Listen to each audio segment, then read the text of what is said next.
میں اس بچے کو اس صندوق میں چھپانا چاہتی ہوں۔ اس قبطی بڑھئی نے اپنے دل میں پختہ ارادہ کر لیا کہ جلادوں کو یہ خبر پہنچا دے گا۔ وہ تلاش کر کے ان کے پاس پہنچ گیا، مگر جب وہ انہیں یہ خبر سنانے لگا تو اس کے دل پر ایسی وحشت طاری ہو گئی کہ اس کی زبان بند ہو گئی۔ وہ صرف ہاتھوں سے اشارے کرتا تھا اور چاہتا تھا کہ ان علامتوں سے انہیں اپنا مطلب سمجھاتے۔ حکومت کے کارندوں نے اس کی حرکات دیکھ کر یہ سمجھا کہ یہ شخص ہم سے مذاق کر رہا ہے، اس لیے اسے مارا اور باہر نکال دیا۔ جیسے ہی وہ اس دفتر سے باہر نکلا تو اس کے ہوش و حواس یکجا ہو گئے۔ وہ پھر جلادوں کے پاس گیا اور اپنی حرکات سے پھر مار کھائی۔ آخر اس نے یہ سمجھا کہ اس واقعے میں ضرور کوئی الہی راز پوشیدہ ہے، چنانچہ اس نے صندوق بنا کے حضرت موسیٰ علیہ السلام کی والدہ کو دے دیا۔ غالباً یہ صبح کا وقت تھا، ابھی اہل مصر محو خواب تھے، مشرق سے پو پھٹ رہی تھی۔ ماں نوزائیدہ بچے اور صندوق کو دریائے نیل کے کنارے لائی۔ بچے کو آخری مرتبہ دودھ پلایا، پھر اسے مخصوص صندوق میں رکھا جس میں یہ خصوصیت تھی کہ ایک چھوٹی کشتی کی طرح پانی پر تیر سکے۔ پھر اس صندوق کو نیل کی موجوں کے سپرد کر دیا۔ نیل کی پرشور موجوں نے اس صندوق کو جلد ہی ساحل سے دور کر دیا۔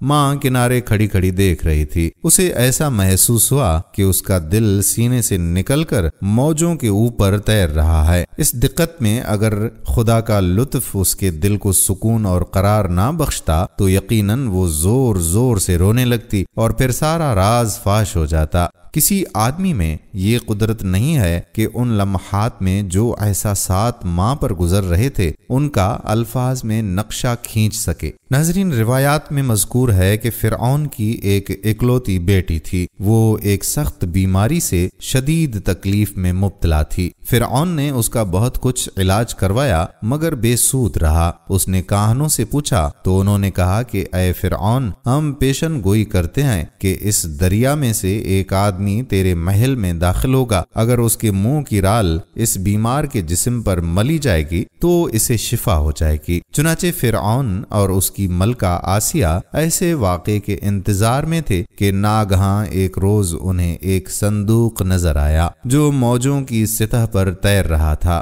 فرعون نے حکم دیا کہ سرکاری ملازمین فوراً دیکھیں کہ یہ صندوق کیسا ہے اور اسے پانی سے نکال لیں، دیکھیں کہ اس میں کیا موجود ہے۔ نوکروں نے وہ عجیب صندوق فرعون کے سامنے لا کے رکھ دیا۔ کسی کو اس کا ڈھکنا کھولنے کی ہمت نہ ہوئی۔ مطابق معیشت الہی یہ لازمی تھا کہ حضرت موسیٰ علیہ السلام کی نجات کے لیے صندوق کا ڈھکنا فرعون ہی کے ہاتھ سے کھولا جائے۔ چنانچہ ایسا ہی ہوا۔ جس وقت فرعون کی ملکہ نے اس بچے کو دیکھا تو اسے یوں محسوس ہوا کہ ایک بجلی چمکی ہے جس نے اس کے دل کو منور کر دیا ہے۔ ان دونوں بالخصوص فرعون کی ملکہ کے دل میں اس بچے کی محبت نے گھر بنا لیا، اور جب اس بچے کا آب دہن اس کے لیے موجب شفا ہو گیا تو یہ محبت اور بھی زیادہ ہو گئی۔ قرآن کریم میں یہ واقعہ اس طرح سے مذکور ہے کہ فرعون کے اہل خانہ نے حضرت موسیٰ علیہ السلام کو نیل کی موجوں کے اوپر سے پکڑ لیا تاکہ وہ ان کا دشمن اور ان کے لیے باعث اندوہ ہو جائے۔ یہ امر بدیہی ہے کہ فرعون کے اہل خانہ نے اس بنجے کے قنداقہ یعنی وہ کپڑا جس میں بچے کو لپیٹتے ہیں اس کو اس نیت سے دریا سے نکالا تھا کہ اپنے جانی دشمن کو اپنی گود میں پالیں، بلکہ وہ لوگ بقول ملکہ فرعون اپنے لیے ایک نور چشم حاصل کرنا چاہتے تھے، لیکن انجام کار ایسا ہی ہوا۔ اس معنی اور مراد کی تعبیر میں لطافت یہی ہے کہ خدا اپنی قدرت کا اظہار کرنا چاہتا ہے کہ وہ کس طرح اس گروہ کو جنہوں نے اپنی تمام قوتیں اور تمام وسائل بنی اسرائیل کی اولاد کو قتل کرنے کے لیے وقف کر دیا تھا، اس خدمت پر مامور کرے کہ جس بچے کو نابود کرنے کے لیے انہوں نے یہ پروگرام بنایا تھا اسی کو وہ اپنی جان کی طرح عزیز رکھیں اور اسی کی پرورش کریں۔ قرآن کی آیات سے یہ معلوم ہوتا ہے کہ اس بچے کی بابت فرعون اور اس کی ملکہ اور دیگر اہل خانہ میں باہم نزاع اور اختلاف بھی ہوا تھا، کیونکہ قرآن شریف میں یوں بیان کیا ہے، ارشاد باری تعالیٰ ہے، فرعون کی بیوی نے کہا کہ یہ بچہ میری اور تیری آنکھوں کا نور ہے، اسے قتل نہ کرو، ممکن ہے یہ ہمارے لیے نفع بخش ہو یا ہم اسے اپنا بیٹا بنا لیں۔ ایسا معلوم ہوتا ہے کہ فرعون بچے کے چہرے اور دیگر علامات سے من جملہ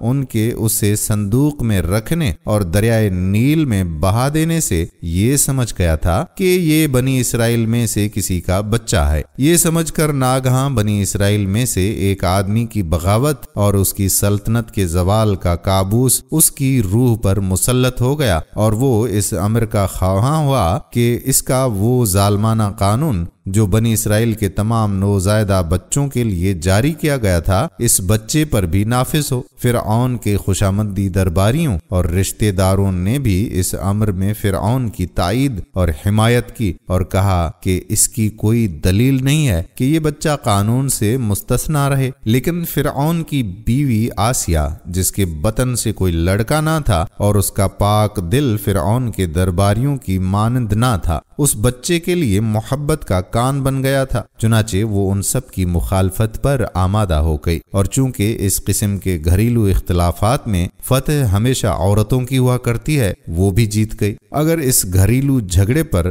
دختر فرعون کی شفایابی کے واقعے کا بھی اضافہ کر لیا جائے تو اس اختلاف باہمی میں آسیہ کی فتح کا امکان روشن تر ہو جاتا ہے۔ قرآن میں ایک بہت ہی پرمعنی فقرہ ہے، وہ نہیں جانتے تھے کہ کیا کر رہے ہیں، البتہ وہ بالکل بے خبر تھے کہ خدا کا واجب النفوذ فرمان اور اس کی شکست ناپذیر مشیت نے یہ تہیہ کر لیا ہے کہ یہ نوزائیدہ انتہائی خطرات میں پرورش پائے اور کسی آدمی میں بھی ارادہ اور مشیت الہی سے سرتابی کی جرت اور طاقت نہیں ہے۔ اس چیز کا نام قدرت نمائی نہیں کہ خدا آسمان و زمین کے لشکروں کو معمور کر کے کسی پر طاقت اور ظالم قوم کو نیست و نابود کرتے، بلکہ قدرت نمائی یہ ہے کہ انہی جباران مستکبر سے یہ کام لے کر وہ اپنے آپ کو خود ہی نیست و نابود کر لیں اور ان کے دل و دماغ میں ایسے خیالات پیدا ہو جائیں کہ بڑے شوق سے لکڑیاں جمع کریں اور اس کی آگ میں جل کر مریں، اپنے لیے خود ہی قید خانہ بنائیں اور اس میں اسیر ہو کے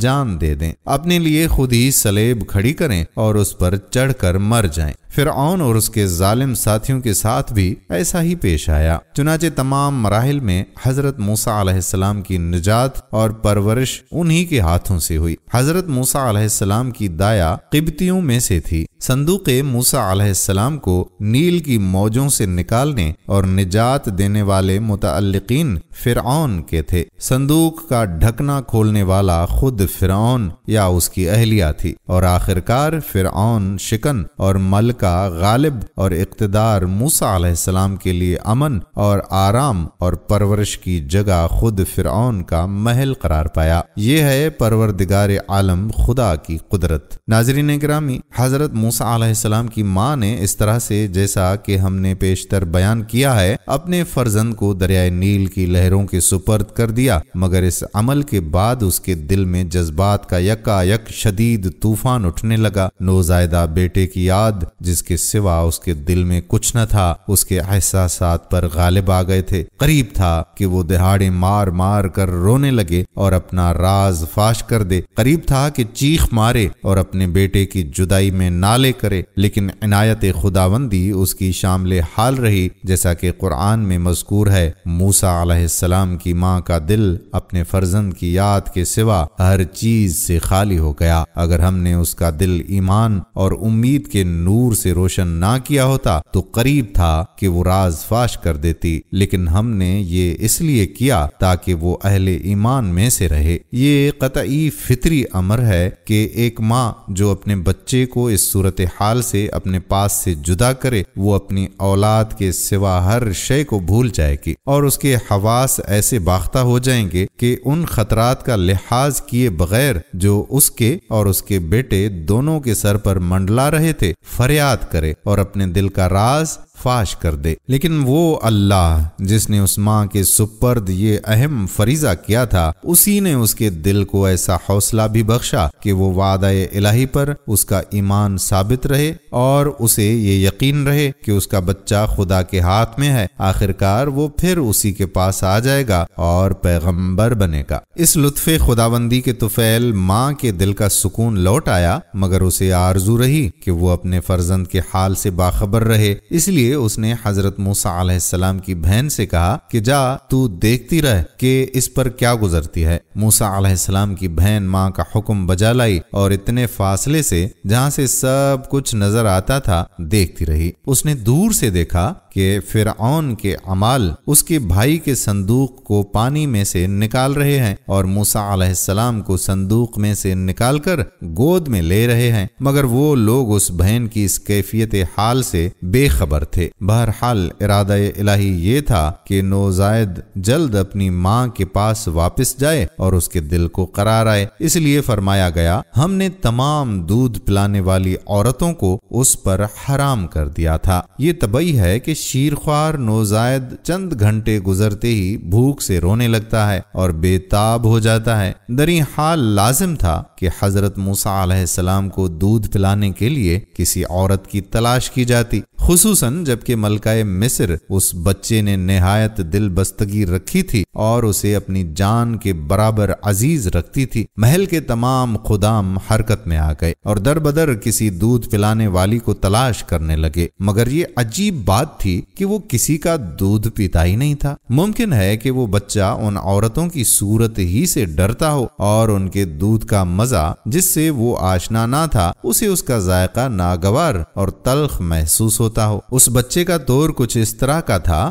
گویا کہ ان دودھ پلانے والی عورتوں کی گود سے اچھل کے دور جا کرے۔ دراصل یہ خدا کی طرف سے تحریم تکوینی تھی کہ اس نے تمام عورتوں کو اس پر حرام کر دیا۔ بچہ لہسا بلہسا زیادہ بھوکا اور زیادہ بے تاب ہوتا جاتا تھا، بار بار رو رہا تھا اور اس کی آواز سے فرعون کے محل میں شور ہو رہا تھا اور ملکہ کا دل لرز رہا تھا۔ خدمت پر مامور لوگوں نے اپنی تلاش کو تیز کر دیا۔ ناگہاں قریب ہی انہیں ایک لڑکی مل جاتی ہے۔ وہ ان سے کہتی ہے کہ میں ایک ایسے خاندان کو جانتی ہوں جو اس بچے کی کفالت کر سکتا ہے، وہ لوگ اس کے ساتھ اچھا سلوک کریں گے۔ کیا تم لوگ یہ پسند کرو گے کہ میں تمہیں وہاں لے چلوں؟ میں بنی اسرائیل میں سے ایک عورت کو جانتی ہوں جس کی چھاتیوں میں دودھ ہے اور اس کا دل محبت سے بھرا ہوا ہے۔ اس کا ایک بچہ تھا، وہ اسے کھو چکی ہے۔ وہ ضرور اس بچے کو جو محل میں پیدا ہوا ہے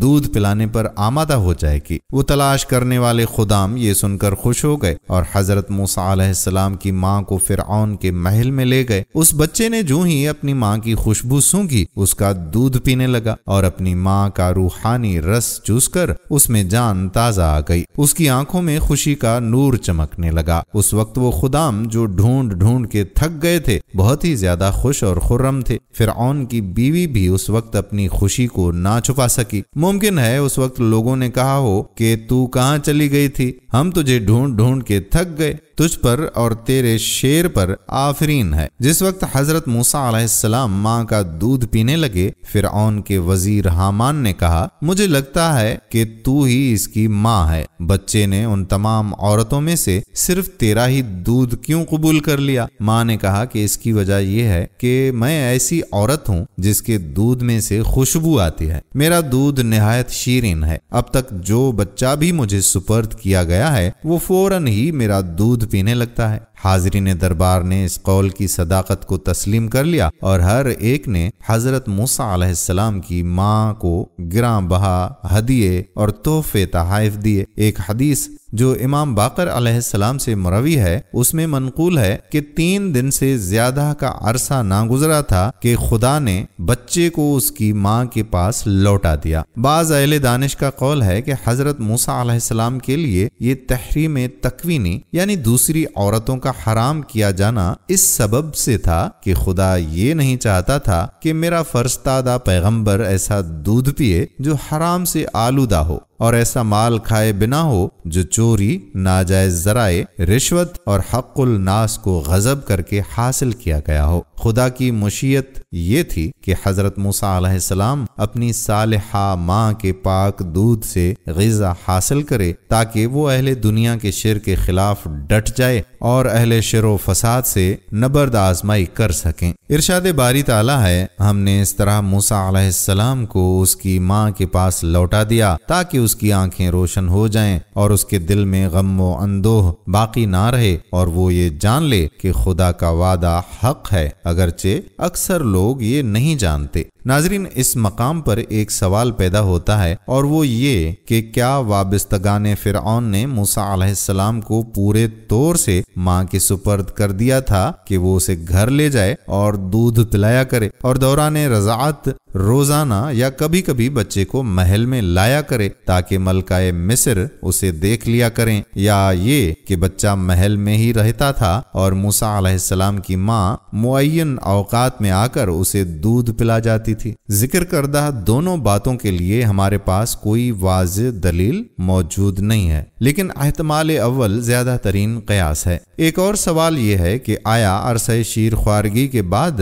حضرت موسیٰ علیہ السلام فرعون کے محل میں چلے گئے یا ان کا تعلق اپنی ماں اور خاندان کے ساتھ باقی رہا اور محل سے وہاں آتے جاتے رہے؟ اس مسئلے کے متعلق بعض صاحبان نے یہ کہا ہے کہ شیر خوارگی کے بعد آپ علیہ السلام کی ماں نے انہیں فرعون اور اس کی بیوی آسیہ کے سپرد کر دیا تھا اور حضرت موسیٰ علیہ السلام ان دونوں کے پاس پرورش پاتے رہے۔ ناظرین، علی ابن ابراہیم کی تفسیر سے استفادہ ہوتا ہے کہ حضرت موسیٰ علیہ السلام بالغ ہونے تک فرعون کے محل میں نہایت احترام کے ساتھ رہے، مگر ان کی توحید کے بارے میں واضح باتیں فرعون کو سخت ناگوار ہوتی تھیں، یہاں تک کہ اس نے انہیں قتل کرنے کا ارادہ کر لیا۔ حضرت موسیٰ علیہ السلام اس خطرے کو بھانپ گئے اور بھاگ کر شہر میں آ گئے۔ یہاں وہ اس واقعے سے دوچار ہوئے کہ دو آدمی آپس میں لڑ رہے تھے، جن میں سے ایک قبطی تھا اور ایک سبطی تھا۔ اب ہم حضرت موسیٰ علیہ السلام کی نشیب و فراز سے بھرپور زندگی کے تیسرے دور کو ملاحظہ کریں گے۔ ناظرین گرامی، اس دور میں ان کے وہ واقعات ہیں جو انہیں دوران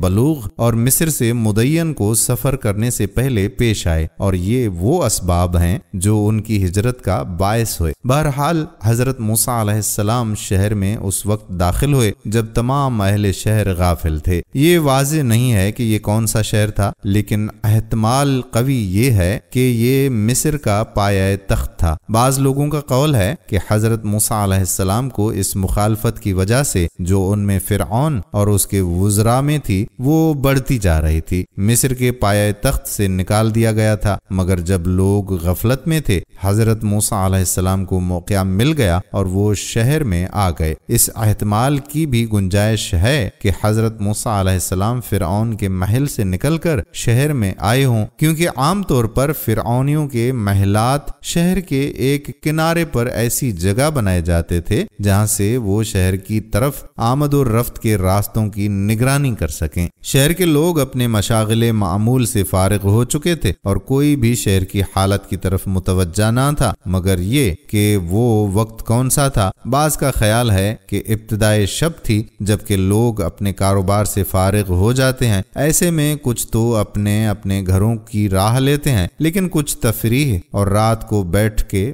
باتیں کرنے لگتے ہیں۔ بہرکیف حضرت موسیٰ علیہ السلام شہر میں آئے اور وہاں ایک ماجرے سے دوچار ہوئے دیکھا کہ دو آدمی آپس میں بڑھے ہوئے ہیں اور ایک دوسرے کو مار رہے ہیں۔ ان میں سے ایک حضرت موسیٰ علیہ السلام کا طرفدار تھا اور ان کا پیروکار، اور دوسرا ان کا دشمن تھا۔ کچھ مورخین نے لکھا ہے کہ اس زمانے میں جناب موسیٰ علیہ السلام اور بنی اسرائیل میں مراسم ہو گئے تھے اور کچھ لوگ ان کی پیروی بھی کرتے تھے۔ احتمال یہ ہوتا ہے کہ حضرت موسیٰ علیہ السلام اپنے مقلدین کی روح کو فرعون کی جابرانہ حکومت کے خلاف لڑنے کے لیے بطور ایک مرکزی طاقت کے تیار کر رہے تھے۔ جس وقت بنی اسرائیل کے اس آدمی نے حضرت موسیٰ علیہ السلام کو دیکھا تو ان سے اپنے دشمن کے مقابلے میں امداد چاہی۔ حضرت موسیٰ علیہ السلام ان کی مدد کرنے کے لیے تیار ہو گئے تاکہ اسے اس ظالم دشمن کے ہاتھ سے نجات دلائیں۔ بعض علماء کا یہ خیال ہے کہ وہ قبطی فرعون کا ایک باورچی تھا اور چاہتا تھا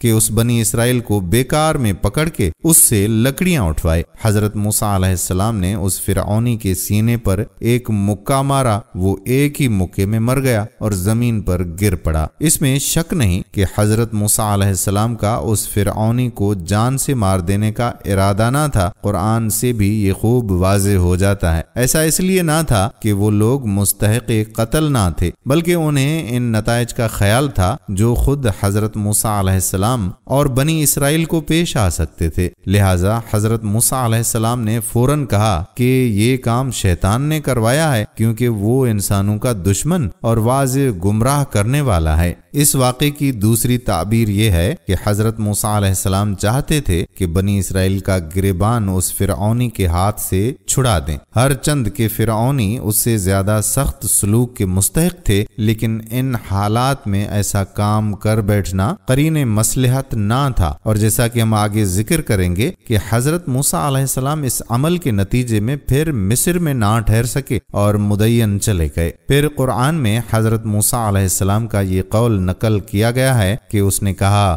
اے میرے پروردگار، میں نے اپنے اوپر ظلم کیا، تو مجھے معاف کر دے، اور خدا نے اسے بخش دیا کیونکہ وہ غفور و رحیم ہے۔ یقیناً حضرت موسیٰ علیہ السلام اس معاملے میں کسی گناہ کے مرتکب نہیں ہوئے، بلکہ حقیقت میں ان سے ترک اولی سرزد ہوئی، کیونکہ انہیں ایسی بے احتیاطی نہیں کرنی چاہیے تھی جس کے نتیجے میں وہ زحمت میں مبتلا ہو۔ حضرت موسیٰ علیہ السلام نے اسی ترک اولی کے لیے خدا تعالیٰ سے دعا مانگی اور خدا تعالیٰ سے طلب عفو کیا، اور خدا تعالیٰ نے بھی انہیں اپنے لطف و عنایت سے بہرامند کیا۔ حضرت موسیٰ علیہ السلام نے کہا، خداوند، تیرے اس احسان کے شکرانے میں کہ تو نے میرے قصور کو معاف کر دیا اور دشمنوں کے پنجے میں گرفتار نہ کیا، اور ان تمام نعمتوں کے شکریہ میں جو مجھے ابتدا سے اب تک مرحمت کرتا رہا، میں عہد کرتا ہوں کہ ہرگز مجرموں کی مدد نہ کروں گا اور ظالموں کا طرفدار نہ ہوں گا، بلکہ ہمیشہ مظلومین اور ستم دیدہ لوگوں کا مددگار ہوں گا۔ مفسرین نے اس قبطی اور بنی اسرائیل کی باہمی نزاع اور حضرت موسیٰ علیہ السلام کے ہاتھ سے مرد قبطی کے مار جانے کے بارے میں بڑی طویل بحثیں بھی کی ہیں۔ فرعونیوں میں سے ایک آدمی کے قتل کی خبر شہر میں بڑی تیزی سے پھیل گئی۔ قرائن سے شاید لوگ یہ سمجھ گئے تھے کہ اس کا قاتل ایک بنی اسرائیلی ہے، اور شاید اس سلسلے میں لوگ موسیٰ علیہ السلام کا نام بھی لیتے تھے۔ البتہ یہ قتل کوئی معمولی بات نہ تھی، اسے انقلاب کی ایک چنگاری یا اس کا مقدمہ شمار کیا جاتا تھا، اور در حقیقت یہ معاملہ کوئی اہم اور بحث طلب تھا ہی نہیں، کیونکہ ستم پسند فرعونی نہایت بے رحم اور ظالم تھے۔ انہوں نے بنی اسرائیل کے ہزاروں بچوں کے سر قلم کر دیے اور بنی اسرائیل پر کسی قسم کا ظلم کرنے سے بھی دریغ نہ کیا۔ اس جہت سے یہ لوگ اس قابل نہ تھے کہ بنی اسرائیل کے لیے ان کا قتل احترام انسانیت کے خلاف ہوتا۔ البتہ مفسرین کے لیے جس چیز نے دشواریاں پیدا کی ہیں وہ اس واقعے کی وہ مختلف تعبیرات ہیں جو خود حضرت موسیٰ علیہ السلام نے کی ہیں۔ چنانچہ وہ ایک جگہ تو یہ کہتے ہیں کہ یہ شیطانی عمل ہے، اور دوسری جگہ یہ فرمایا کہ خدایا، میں نے اپنے نفس پر ظلم کیا، تو مجھے معاف فرما دے۔ حضرت موسیٰ علیہ السلام کی یہ دونوں تعبیرات اس مسلمہ حقیقت سے کیوں کر مطابقت رکھتی ہیں کہ عصمت انبیاء کا مفہوم یہ ہے کہ انبیاء ما قبل بعثت اور ما بعد عطا رسالت ہر دور حالت میں معصوم ہوتے ہیں، لیکن حضرت موسیٰ علیہ السلام کے اس عمل کی جو وضاحت ہم نے آیات کی روشنی میں کی ہے، اس سے یہ ثابت ہوتا ہے کہ حضرت موسیٰ علیہ السلام سے جو کچھ سرزد ہوا وہ ترک اولی سے زیادہ نہ تھا۔ انہوں نے اس عمل سے اپنے آپ کو زحمت میں مبتلا کر لیا، کیونکہ حضرت موسیٰ علیہ السلام کے ہاتھ سے ایک قبطی کا قتل ایسی بات نہ تھی کہ فرعونی اسے آسانی سے برداشت کر لیتے۔ خیر، اگلے دن انہیں ایک اور معاملہ پیش آیا۔ آپ نے دیکھا کہ وہی بنی اسرائیلی جس نے گزشتہ روز ان سے مدد طلب کی تھی، انہیں پھر پکار رہا تھا اور مدد طلب کر رہا تھا۔ وہ ایک اور قبطی سے لڑ رہا تھا، لیکن حضرت موسیٰ علیہ السلام نے اس سے کہا کہ تو آشکارا طور پر ایک جاہل اور گمراہ شخص ہے۔ تو ہر روز کسی نہ کسی سے جھگڑ پڑتا ہے اور اپنے لیے مصیبت پیدا کر لیتا ہے اور ایسے کام شروع کر دیتا ہے جن کا ابھی موقع ہی نہیں تھا، کل جو کچھ گزری ہے میں تو ابھی اس کے عقاب کا انتظار کر رہا ہوں اور تو نے وہی کام اس سرے نو شروع کر دیا۔ بہرحال وہ ایک مظلوم تھا جو ایک ظالم کے پنجے میں پھنسا ہوا تھا، اس لیے حضرت موسیٰ علیہ السلام کے لیے یہ ضروری ہو گیا کہ اس کی مدد کریں اور اس سے اس قبطی کے رحم و کرم پر نہ چھوڑ دیں۔ لیکن جیسے ہی حضرت موسیٰ علیہ السلام نے یہ ارادہ کیا کہ اس قبطی آدمی کو جو ان دونوں کا دشمن تھا پکڑ کر اس بنی اسرائیل سے جدا کریں، وہ قبطی چلایا۔ اس نے کہا کہ اے موسیٰ، کیا تو مجھے بھی اسی طرح سے قتل کرنا چاہتا ہے جس طرح تو نے کل ایک شخص کو قتل کیا تھا؟ تیری حرکات سے تو ایسا ظاہر ہوتا ہے کہ تو زمین پر ایک ظالم بن کر رہے گا اور یہ نہیں چاہتا کہ مصلحین میں سے ہو۔ اس جملے سے یہ معلوم ہوتا ہے کہ حضرت موسیٰ علیہ السلام نے فرعون کے محل اور اس کے باہر ہر دو جگہ اپنے مسلحانہ خیالات کا اظہار شروع کر دیا تھا۔ بعض روایات سے یہ بھی معلوم ہوتا ہے کہ اس موضوع پر ان کے فرعون سے اختلافات بھی پیدا ہو گئے تھے، اس لیے تو اس قبطی آدمی نے یہ کہا، یہ کیسی اصلاح طلبی ہے کہ تو ہر روز ایک آدمی کو قتل کرتا ہے؟ حالانکہ اگر حضرت موسیٰ علیہ السلام کا یہ ارادہ ہوتا کہ اس ظالم کو بھی قتل کر دیں تو یہ بھی راہ اصلاح میں ایک قدم ہوتا۔ بہرکیف حضرت موسیٰ علیہ السلام کو یہ احساس ہوا کہ گزشتہ روز کا واقعہ تشت ازبام ہو گیا ہے، اور اس خوف سے کہ اور زیادہ مشکلات پیدا نہ ہوں انہوں نے اس معاملے میں دخل نہ دیا۔ اس واقعے کی فرعون اور اس کے درباریوں کو اطلاع پہنچ گئی۔ انہوں نے حضرت موسیٰ علیہ السلام کے اس عمل کے سرزد ہونے کو اپنی شان سلطنت کے لیے ایک تہدید سمجھا۔ وہ باہم مشورے کے لیے جمع ہوئے اور حضرت موسیٰ علیہ السلام کے قتل کا حکم صادر کر دیا گیا۔ جہاں فرعون اور اس کے اہل خانہ رہتے تھے وہاں سے ایک شخص تیزی کے ساتھ حضرت موسیٰ علیہ السلام کے پاس آیا اور انہیں اطلاع دی کہ یہ آپ کو قتل کرنے کا مشورہ دے رہے ہیں، آپ فوراً شہر سے نکل جائیں، میں آپ کا خیر خواہ ہوں۔ یہ آدمی بظاہر وہی تھا جو بعد میں مومن آل فرعون کے نام سے مشہور ہوا۔ کہا جاتا ہے کہ اس کا نام حزقیل تھا۔ وہ فرعون کے قریبی رشتہ داروں میں سے تھا اور ان لوگوں سے اس کے ایسے قریبی روابط تھے کہ ایسے مشوروں میں شریک ہوتا تھا۔ اسے فرعون کے جرائم اور اس کی کرتوتوں سے بڑا دکھ ہوتا تھا اور اس انتظار میں تھا کہ کوئی شخص اس کے خلاف بغاوت کرے اور وہ اس کار خیر میں شریک ہو جائے۔ بظاہر وہ حضرت موسیٰ علیہ السلام سے یہ آس لگائے ہوئے تھا اور ان کی پیشانی میں من جانب اللہ ایک انقلابی ہستی کی علامات دیکھ رہا تھا۔ اسی وجہ سے جیسے ہی اسے یہ احساس ہوا کہ حضرت موسیٰ علیہ السلام خطرے میں ہیں، نہایت سرعت سے ان کے پاس پہنچا اور انہیں خطرے سے آگاہ کر لیا۔ ہم بعد میں دیکھیں گے کہ وہ شخص صرف اسی واقعے میں نہیں بلکہ دیگر خطرات کے مواقع پر بھی حضرت موسیٰ علیہ السلام کے لیے بااعتماد اور ہمدرد ثابت ہوا۔ حضرت موسیٰ علیہ السلام نے اس خبر کو قطعی درست سمجھا اور اس ایماندار آدمی کی خیر خواہی کو بنگاہ قدر دیکھا اور اس کی نصیحت کے مطابق شہر سے نکل گئے۔ اس وقت آپ خوف زدہ تھے اور ہر گھڑی انہیں کسی حادثے کا کھٹکا رہتا تھا۔ حضرت موسیٰ علیہ السلام نے نہایت عاجز و انکساری کے ساتھ اللہ تعالیٰ کی طرف متوجہ ہو کر اس بلا کو ٹالنے کے لیے اس کے لطف و کرم کی درخواست کی۔ اے میرے پروردگار، تو مجھے اس ظالم قوم سے رہائی بخش۔ میں جانتا ہوں کہ وہ ظالم اور بے رحم ہیں، میں تو مظلوموں کی مدافعت کر رہا تھا اور ظالموں سے میرا کچھ تعلق نہ تھا، اور جس طرح سے میں نے اپنی توانائی کے مطابق ظالموں سے مظلوموں کے شر کو دور کیا ہے، تو بھی اے خدائے بزرگ ظالموں کے شر کو مجھ سے دور رکھ۔ حضرت موسیٰ علیہ السلام نے پختہ ارادہ کر لیا کہ وہ شہر مدین کو چلے جائیں۔ یہ شہر شام کے جنوب اور حجاز کے شمال میں تھا اور قلم رو مصر اور فراعنہ کی حکومت میں شامل تھا۔ مدین ایک شہر کا نام تھا جس میں حضرت شعیب علیہ السلام اور ان کا قبیلہ رہتا تھا۔ یہ شہر خلیج عقبہ کے مشرق میں تھا، یعنی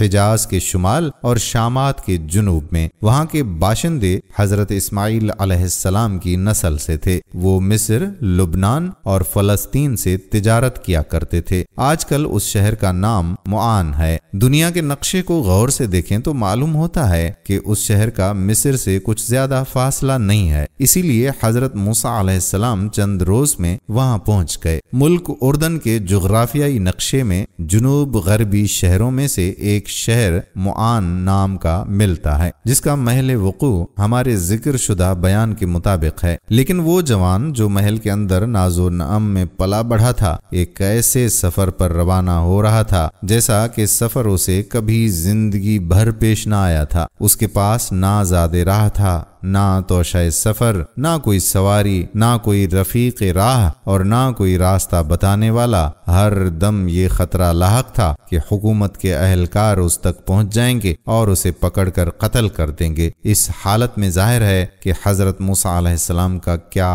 حال ہوا ہوگا، لیکن حضرت موسیٰ علیہ السلام کے لیے یہ مقدر ہو چکا تھا کہ وہ سختی اور شدت قیام فرمائیں۔ بعض اہل تحقیق نے اس شہر کی وجہ تسمیہ بھی لکھی ہے کہ حضرت ابراہیم علیہ السلام کا ایک بیٹا جس کا نام مدین تھا اس شہر میں رہتا تھا۔ اس طویل اور دشوار راہ میں حضرت موسیٰ علیہ السلام کے پاس ایک عظیم سرمایہ تھا اور ان کے پاس وہ تھا ایمان اور توکل بر خدا۔ ناظرین، جب سفر طے کر کے حضرت موسیٰ علیہ السلام شہر مدین میں پہنچ گئے، یہ جوان پاک باز انسان کئی روز تک تنہا چلتا رہا۔ یہ راستہ وہ تھا جو نہ کبھی انہوں نے دیکھا تھا اور نہ اسے طے کیا تھا۔ بعض لوگوں کے قول کے مطابق حضرت موسیٰ علیہ السلام مجبور تھے کہ پا برہنہ راستہ طے کریں۔ بیان کیا گیا ہے کہ مسلسل 8 روز تک چلتے رہے، یہاں تک کہ چلتے چلتے ان کے پاؤں میں چھالے پڑ گئے تھے۔ جب بھوک لگتی تھی تو جنگل کی گھاس اور درختوں کے پتے کھا لیتے تھے۔ ان مشکلاتوں اور زحمتوں میں صرف ایک ہی خیال ان کے دل کو راحت دیتا تھا کہ انہیں افق میں شہر مدین کا منظر نظر آنے لگا۔ ان کے دل میں آسودگی کی ایک لہر اٹھنے لگی۔ وہ شہر کے قریب پہنچ گئے۔ انہوں نے لوگوں کا ایک انبوہ دیکھا۔ وہ فوراً سمجھ گئے کہ یہ لوگ چرواہے ہیں کہ جو کنویں کے پاس اپنی بھیڑوں کو پانی پلانے آئے ہیں۔ جب حضرت موسیٰ علیہ السلام کنویں کے قریب آئے تو انہوں نے وہاں بہت سے آدمیوں کو دیکھا جو کنویں سے پانی بھر کے اپنے چوپایوں کو پلا رہے تھے۔ انہوں نے اس کنویں کے پاس 2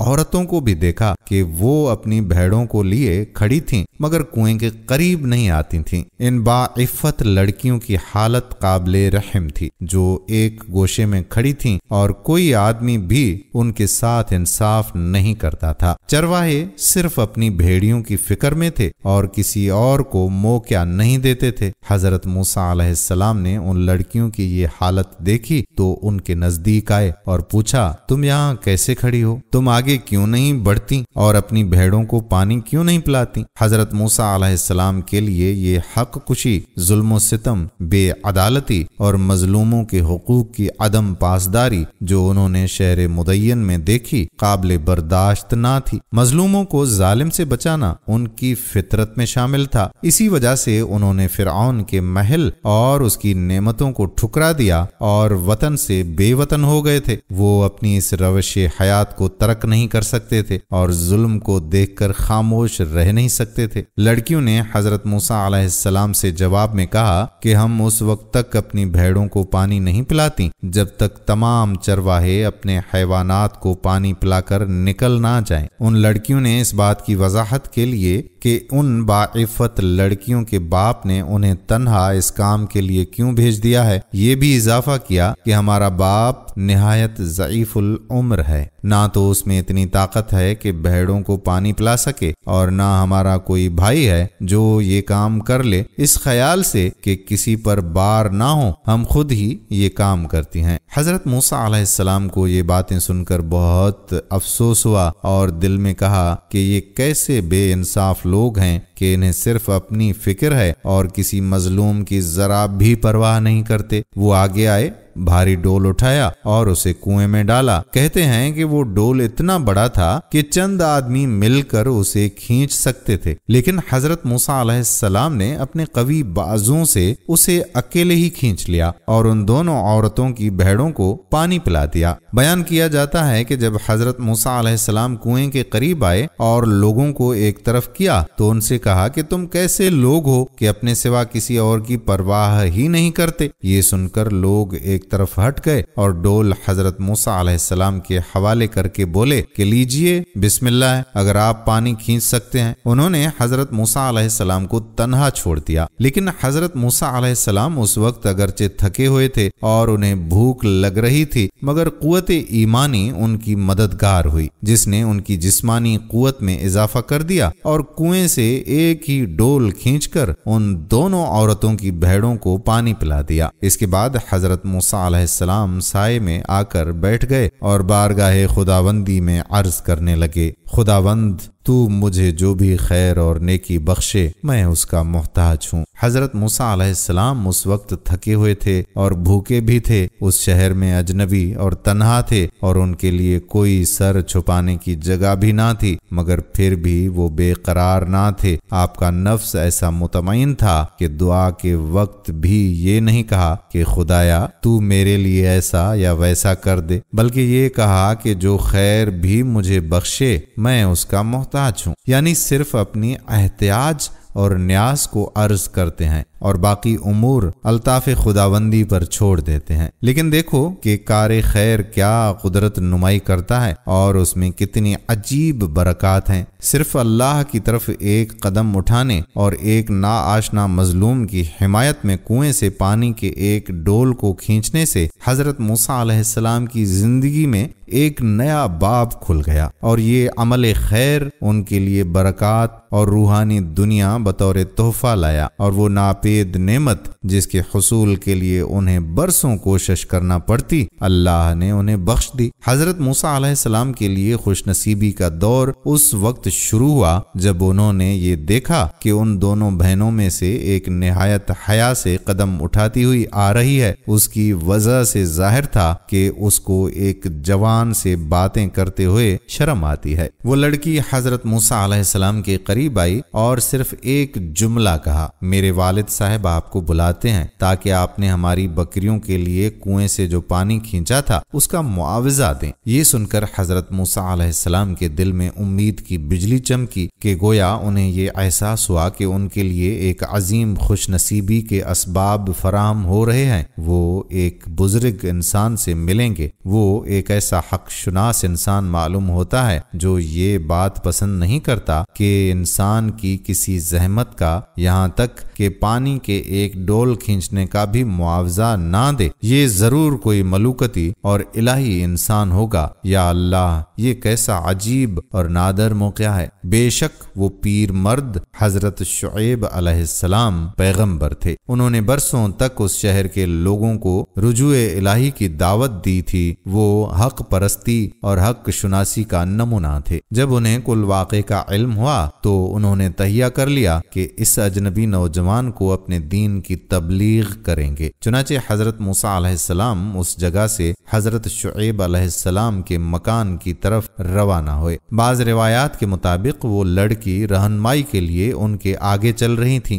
اور حضرت موسیٰ علیہ السلام اس کے پیچھے چل رہے تھے۔ اس وقت تیز ہوا سے اس لڑکی کا لباس اڑ رہا تھا اور ممکن تھا کہ ہوا کی تیزی سے لباس اس کے جسم سے اٹھا دی جائے۔ حضرت موسیٰ علیہ السلام کی پاکیزہ طبیعت اس منظر کو دیکھنے کی اجازت نہیں دیتی تھی۔ اس لڑکی سے کہا کہ میں آگے آگے چلتا ہوں، تم راستہ بتاتی رہنا۔ جب حضرت موسیٰ علیہ السلام حضرت شعیب علیہ السلام کے گھر پہنچ گئے، ایسا گھر جس سے نور نبوت ساطع تھا اور اس کے ہر گوشے سے روحانیت نمایاں تھی، انہوں نے دیکھا کہ ایک پیر مرد جس کے بال سفید ہیں ایک گوشے میں بیٹھا ہے۔ اس نے حضرت موسیٰ علیہ السلام کو خوش آمدید کہا اور پوچھا کہ تم کون ہو، کہاں سے آ رہے ہو، کیا مشغلہ ہے، اس شہر میں کیا کرتے ہو اور آنے کا مقصد کیا ہے، تنہا کیوں ہو؟ حضرت موسیٰ علیہ السلام نے حضرت شعیب علیہ السلام کے پاس پہنچے اور انہیں اپنی سرگشت سنائی تو حضرت شعیب علیہ السلام نے کہا کہ مت ڈرو، تمہیں ظالموں کے گروہ سے نجات مل گئی ہے۔ ہماری سرزمین ان کی حدود سلطنت سے باہر ہے، یہاں ان کا کوئی اختیار نہیں چلتا۔ اپنے دل میں ذرہ بھر پریشانی کو جگہ نہ دینا، تم امن و امان سے پہنچ گئے ہو۔ مسافر اور تنہائی کا بھی غم نہ کرو، یہ تمام مشکلات خدا کے کرم سے دور ہو جائیں گی۔ حضرت موسیٰ علیہ السلام فوراً سمجھ گئے کہ انہیں ایک عالی مرتبہ استاد مل گیا ہے جس کے وجود سے روحانیت تقوی، معرفت اور زلال عظیم کے چشمے پھوٹ رہے ہیں، اور یہ استاد ان کی تشنگی تسہیل علم اور معرفت کو سیراب کر سکتا ہے۔ حضرت شعیب علیہ السلام نے بھی یہ سمجھ لیا کہ انہیں ایک لائق اور مستعد شاگرد مل گیا ہے جسے وہ اپنے علم و دانش اور زندگی بھر کے تجربات سے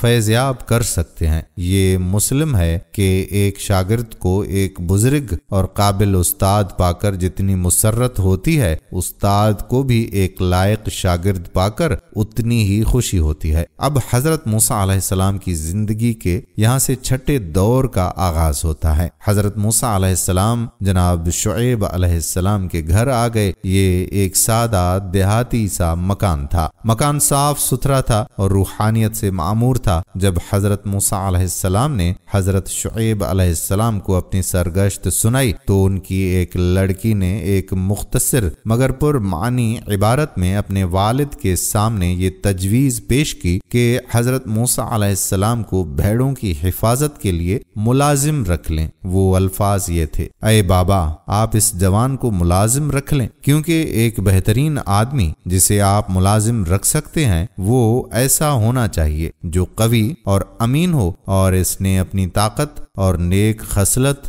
دونوں کا امتحان دے دیا ہے۔ جس لڑکی نے ایک پیغمبر کے زیر سایہ تربیت پائی ہو، اسے ایسی ہی مؤدبانہ اور سوچی سمجھی بات کہنی چاہیے، نیز چاہیے کہ مختصر الفاظ اور تھوڑی سی عبارت میں اپنا مطلب ادا کرتے۔ اس لڑکی کو کیسے معلوم تھا کہ یہ جوان طاقتور بھی ہے اور نیک خصلت بھی، کیونکہ اس نے پہلی بار کنویں پر ہی اسے دیکھا تھا اور اس کی گزشتہ زندگی کے حالات سے وہ بے خبر تھی۔ اس سوال کا جواب واضح ہے کہ اس لڑکی نے اس جوان کی قوت کو تو اسی وقت سمجھ لیا تھا جب اس نے ان مظلوم لڑکیوں کا حق دلانے کے لیے چرواہوں کو کنویں سے ایک طرف ہٹایا تھا اور اس بھاری ڈول کو اکیلے ہی کنویں سے کھینچ لیا تھا، اور اس کی امانت اور نیک چلنی اس وقت معلوم ہو گئی تھی کہ حضرت شعیب علیہ السلام کے گھر کی راہ میں اس نے گوارا نہ کیا کہ ایک جوان لڑکی اس کے آگے آگے چلے، کیونکہ ممکن تھا کہ تیز ہوا سے اس کا لباس جسم سے ہٹ جائے۔ علاوہ بری اس نوجوان نے اپنی جو سرگشت سنائی تھی اس کے زمن میں قبطیوں سے لڑائی کے ذکر میں اس کی قوت کا حال معلوم ہو گیا تھا، اور اس امانت و دیانت کی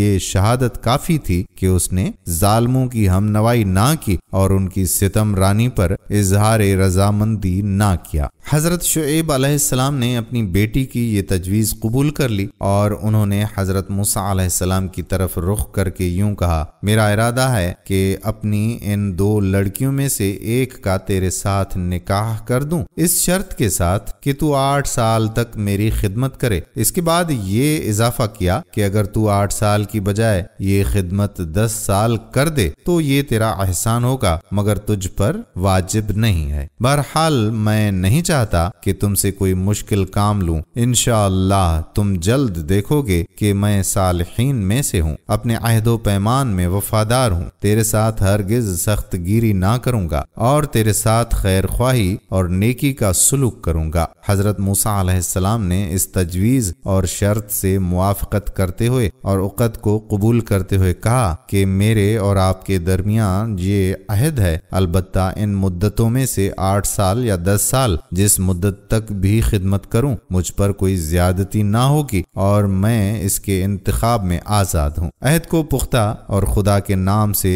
طلب مدد کے لیے یہ اضافہ کیا، جو کچھ ہم کہتے ہیں خدا اس پر شاہد ہے، اور اس آسانی سے موسیٰ علیہ السلام داماد شعیب علیہ السلام بن گئے۔ حضرت شعیب علیہ السلام کی لڑکیوں کا نام صفورہ یا صفورہ اور لیا بتایا جاتا ہے۔ حضرت موسیٰ علیہ السلام کی شادی صفورہ سے ہوئی تھی۔ کوئی آدمی بھی حقیقتاً یہ نہیں جانتا کہ ان 10 سال میں حضرت موسیٰ علیہ السلام پر کیا گزری، لیکن بلا شک یہ 10 سال حضرت موسیٰ علیہ السلام کی زندگی کے بہترین سال تھے۔ یہ سال دلچسپ، شیریں اور آرام بخش تھے، نیز یہ 10 سال ایک منصب عظیم کی ذمہ داری کے لیے تربیت اور تیاری کے تھے۔ در حقیقت اس کی ضرورت بھی تھی کہ حضرت موسیٰ علیہ السلام 10 سال کا عرصہ عالم مسافرت اور ایک بزرگ پیغمبر پیغمبر کی صحبت میں بسر کریں اور چرواہے کا کام کریں تاکہ ان کے دل و دماغ سے محلوں کی ناز پروردہ زندگی کا اثر بالکل ختم ہو جائے۔ حضرت موسیٰ علیہ السلام کو اتنا عرصہ جھونپڑیوں میں رہنے والوں کے ساتھ گزارنا ضروری تھا تاکہ ان کی تکالیف اور ان کی مشکلات سے آگاہ ہو جائیں اور محل والوں کے ساتھ جنگ کرنے کے لیے آمادہ ہو جائیں۔ اور ایک بات یہ بھی ہے کہ حضرت موسیٰ علیہ السلام کو اسرار آفرینش میں غور کرنے اور اپنی شخصیت کی تکمیل کے لیے بھی ایک طویل وقت کی ضرورت تھی۔ اس مقصد کے لیے بیابان مدین اور خانہ شعیب سے بہتر اور کون سی جگہ ہو سکتی تھی۔ ایک پرعزم پیغمبر کی بعثت کوئی معمولی بات نہیں ہے کہ یہ مقام کسی کو نہایت آسانی سے نصیب ہو جائے، بلکہ یہ کہہ سکتے ہیں کہ پیغمبر اسلام صلی اللہ علیہ وآلہ وسلم کے بعد تمام پیغمبروں میں سے حضرت موسیٰ علیہ السلام کی ذمہ داری ایک لحاظ سے سب سے زیادہ اہم تھی، اس لیے کہ روئے زمین کے ظالم ترین لوگوں سے مقابلہ کرنا، ایک کثیر الافراد قوم کی مدت اسیری کو ختم کرنا اور ان کے اندر سے ایام اسیری میں پیدا ہو جانے والے نقائص کو محو کرنا کوئی آسان کام نہیں ہے۔ حضرت شعیب علیہ السلام نے حضرت موسیٰ علیہ السلام کی مخلصانہ خدمات کی قدر شناسی کی اور یہ طے کر لیا کہ بھیڑوں کے جو بچے ایک خاص علامت کے ساتھ پیدا ہوں گے وہ حضرت موسیٰ علیہ السلام کو دے دیں گے۔ اتفاقاً مدت کے آخری سال میں جبکہ حضرت موسیٰ علیہ السلام حضرت شعیب علیہ السلام سے رخصت ہو کر مصر کو جانا چاہتے تھے تو تمام یا زیادہ تر بچے اسی علامت کے پیدا ہوئے اور حضرت شعیب علیہ السلام نے بھی انہیں بڑی محبت سے حضرت موسیٰ علیہ السلام کو دے دیا۔ یہ امر بدیہی ہے کہ حضرت موسیٰ علیہ السلام اپنی ساری زندگی چرواہے بنے رہے پر قناعت نہیں کر سکتے تھے، ہر چند ان کے لیے حضرت شعیب علیہ السلام کے پاس رہنا بہت ہی غنیمت تھا، مگر وہ اپنا یہ فرض سمجھتے تھے کہ اپنی اس قوم کی مدد کے لیے جائیں جو غلامی کی زنجیروں میں گرفتار ہیں اور جہالت، نادانی اور بے خبری میں غرق ہے۔ حضرت موسیٰ علیہ السلام اپنا یہ فرض بھی سمجھتے تھے کہ مصر میں جو ظلم کا بازار گرم ہے اسے سرد کریں، طاغوتوں کو ذلیل کریں اور توفیق الہی سے مظلوموں کی عزت بخشیں۔ ان کے قلب میں یہی احساس تھا جو انہیں مصر جانے پر آمادہ کر رہا تھا۔ آخرکار انہوں نے اپنے اہل خانہ، سامان و اسباب اور اپنی بھیڑوں کو ساتھ لیا اور اس وقت حضرت موسیٰ علیہ السلام کے ساتھ ان کی زوجہ کے علاوہ ان کا لڑکا یا کوئی اور اولاد بھی تھی۔ اسلامی روایات سے بھی اس کی تائید ہوتی ہے تو ریت کے سفر خروج میں بھی ذکر مفصل موجود ہے۔ علاوہ ازیں اس وقت ان کی زوجہ امید سے تھیں۔ ناظرین گرامی، آج کی یہ ویڈیو پہلی قسط تھی، حضرت سبسکرائب بھی کر لیں اور ساتھ میں بیل کے بٹن کو بھی دبا دیں تاکہ یہاں پر جتنی بھی ویڈیوز اپلوڈ ہوا کرتی ہیں ان کا نوٹیفیکیشن آپ کو بر وقت ملتا رہے۔ آنے والی ویڈیو تک اپنے میزبان قادر بخش کلہوڑو کو اجازت دیجیے۔ اللہ حافظ۔